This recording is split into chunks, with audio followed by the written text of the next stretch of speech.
आज कोई कह रहा था गुरुजी, ओ गुरुजी, हमने कहा क्या है? सारे त्योहार फीके हो गए, होली आ रही है, लगी नहीं रही कि होली जैसा है, दिवाली आती है तो लगता ही नहीं कि दिवाली जैसा है, राखी आती तो लगता ही नहीं राखी जैसा है, सारे त्योहार फीके हो गए गुरुजी। हमने कहा त्योहार फीके नहीं हुए, त्योहार का कलर फीका नहीं हुआ, त्योहार का रंग फीका नहीं हुआ है, बस त्योहार वही है, गुलाल वही है, मिठाई वही है, गुजिया पपड़िया वही है, खुरमे चकरी वही है, पपड़िया वही है, गुजिया वही है, इंसान वही है। बस बाजार में से जो रौनक समाप्त नहीं हुई है, रौनक आपके भीतर की समाप्त हो गई। आपके भीतर इतनी ईर्ष्या भराती गई, इतनी ईर्ष्या भराती गई, इतनी ईर्ष्या भराती गई कि वो ईर्ष्या के कारण, उस अहंकार के कारण, उस अहम के कारण तुम एक दूसरे से मिलना पसंद नहीं कर पाते। पहले के लोग कहते थे हमारे यहाँ जब होली होती थी इतने लोग आते थे, मिलने जाते थे, गुलाल लेकर जाते थे। आजकल तो कोई दिखता नहीं है। कारण केवल इतना सा है, तुम्हारा अहंकार, तुम्हारा ईगो, तुम्हारा अभिमान तुम्हें अपने घर से बाहर नहीं निकालता। तुम घर से बाहर नहीं निकलते अपने अहंकार के कारण, अपनी काया के कारण, अपनी अभिमतता के कारण। आप दूसरे से मिलना पसंद नहीं करते। जरा सा कोई ने कलर लगाया तुम्हें क्रोध आ गया, जरा सा किसी ने गुलाल लगाया तुम्हें गुस्सा आ गया, जरा सा कोई आया भाभी जी भैया जी करके गुलाल लगा गया, तुम न न न न न न न न न कहां जाओ? इतने वीआईपी हो गए, इतने वीआईपी हो गए, इतने वीआईपी हो गए कि अपने त्योहारों से भी दूर हो गए। मेरा निवेदन है, होली का त्योहार आ रहा है,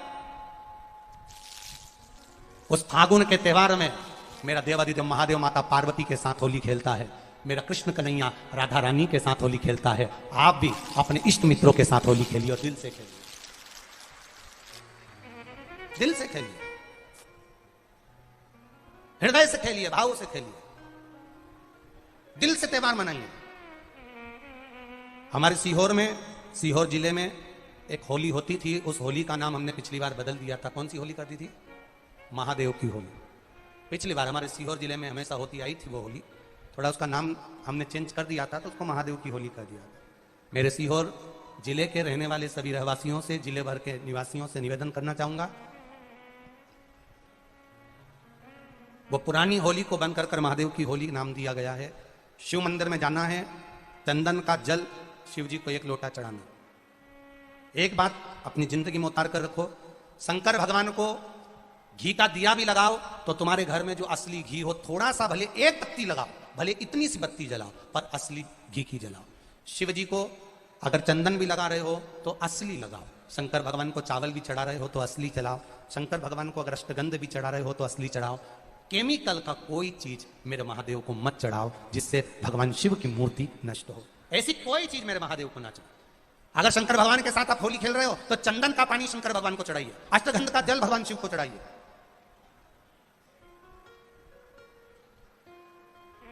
कहानी गलत गढ़ दी, पूरी कहानी गलत बताई। अगर दुनिया के लोग सही कहानी बताते तो भतीजा और बुआ का संबंध खराब नहीं होता। कहानी गलत थी ना। लोगों ने कहा, हिरण्यकशिपु ने अपनी बहन से कहा, बहन तू अपने भतीजे को गोदी में रखकर बैठ जा और चादर ओढ़कर बैठ जाना, तू बच जाएगी, तेरा भतीजा जल जाएगा। तो बुआ भतीजे को जलाने के लिए गोदी में लेकर बैठी। बोलो सही है कि गलत है? लोगों ने कहानी गलत बताई। होली का लोगों ने कहा उसने अपने भतीजे को जलाया। पहले तो होलिका का नाम तो निकालो कि होलिका का नाम क्या है। कथा वालों ने कह दिया हिरण्यकशिपु की बहन थी होलिका, वो अपने भतीजी प्रहलाद को गोदी में लेकर बैठ गई। वो प्रहलाद को हाथी के पांव के नीचे डाला, खोलते तेल में डाला, अग्नि में डाला, इसमें डाला, उसमें डाला, नहीं मरा। आखिरी में अपनी बहन से कहा होलिका, तो अपने भतीजे को गोदी में लेकर बैठ जा। पहले उस होलिका का असली नाम तो लाओ, जिस होलिका का नाम विष्णु पुराण में डूंडा लिखा है। क्या नाम लिखा है? डूंडा। होलिका का असली नाम लिखा है विष्णु पुराण में डूंडा। इसलिए आज भी होली में लकड़ी नहीं जलाई जाती, मोटे मोटे ढूंढ जलाए जाते हैं, क्योंकि उसका नाम ढूंढा है। और ढूंढा बैठी अग्नि में, भतीजे को गोदी में लेकर बैठ गई। उसके पास में एक ब्रह्मा जी की चादर थी, जिसको ओढ़ कर बैठ जाती थी तो आगी में जल नहीं सकती थी। ढूंढा ने देखा चारों तरफ से आगी लग गई, मेरा भतीजा जल जाएगा। तो बुआ को लगा मेरा भतीजा जल जाएगा।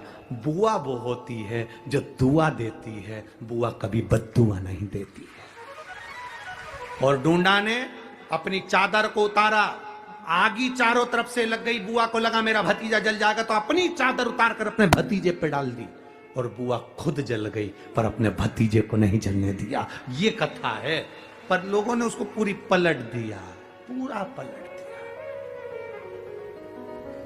बुआ कब जलाई अपने भतीजे को? आप में से इतनी सारी बुआ बैठी हैं, कभी अपने भतीजे को अपशब्द कहा? कभी अपने भतीजे को श्राप दिया? कभी अपने भतीजे को बद्दुआ दी? नहीं। जब भी बोलती हो मेरा भतीजा खूब फले फूले, भगवान कृपा करे मेरे भाई जैसा नाम कमाए, मेरा भैया कितना नाम कमाता वैसा मेरा भतीजा नाम कमाए, तो भतीजे को चाहिए जब बुआ घर में आए तो अपने मम्मी पापा से कहना, पापा मम्मी 2 साड़ी देना, क्योंकि अब मेरी नौकरी लग गई है, मैं कमाने लगा हूं, मैं कमा रहा हूं, इसलिए मम्मी एक काम करना, 1 साड़ी पापा देंगे अपनी बहन को और 1 मैं दूंगा अपनी बुआ को। तो मम्मी कहेगी तू अपनी बहन को देना, बुआ को क्यों दे रहा है? तो कह देना अगर आज मैं दूंगा तो उसके भी भतीजे उसको देंगे। ये हमारे यहां क्रम चालू होना चाहिए।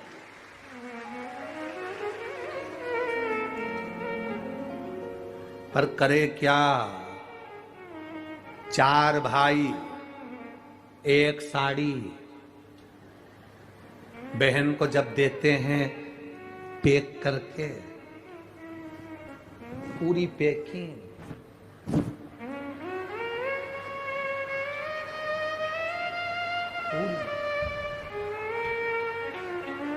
अच्छी बढ़िया वाली साड़ी। अगर ढीली ढीली दिखे तो उसमें कपड़ा भी फंसा दे, काका जोड़ और पैकिंग करके, और 4 भाई 1 साड़ी। चारों भाई राखी बंधवाने के बाद ऐसे हाथ लगा के देते हैं जैसे पूरे पुणे की प्रॉपर्टी दे रहे हो, पूरे पुणे की। किसी ने पूछा कि क्यों रे चारों भाइयों ने मिलके 1 साड़ी दी? अभी हम एक ही तो घर में रहते हैं, सब एक हैं। तो एक काम करा करो, 1 थाली खाने की लगाओ, 1 भाई खाना खाए, बाकी के सब टच करके बैठ जाओ। एक ही जगह तो रह रहे हो, एक ही थाली में काम। तुम्हारे टच करने से 4 भाई का 1 साड़ी में हिस्सा हो गया, तो तुम्हारा समोसा तुम खाओ, बाकी के 3 भाई टच करके बैठे, पेट नहीं भरा है। अपने को क्या करना? अपन तो अपनी साड़ी ओढ़ो दादा।